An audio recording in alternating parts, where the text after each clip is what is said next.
punch it.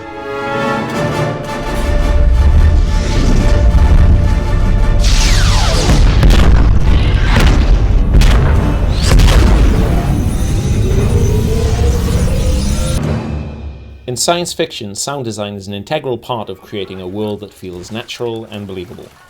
Despite common knowledge that there's no sound in a vacuum, space adventure has a charm when we hear an asteroid thundering through the cosmos or the Doppler effect of a fighter craft screaming past camera. It's a trap!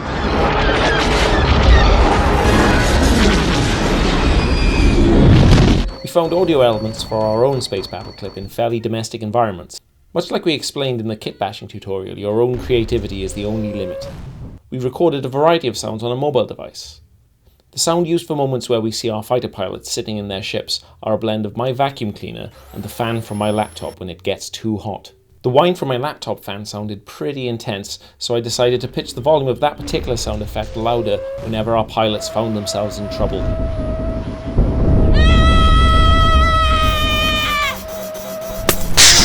The cracking of the glass was achieved by gently tapping a spoon against a cereal bowl. We combined that with a spoon and a fork rubbing together.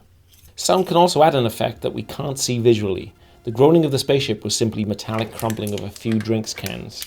Hopefully the impression is given that the structure of the ship is falling apart.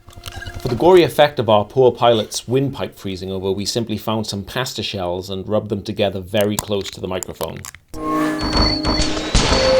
The laser blasts were just whistles into the mic, sped up 200%, and the sound of that trusty vacuum cleaner starting up to add some punch. Hopefully when all of this is combined, the illusion of space warfare should feel pretty convincing.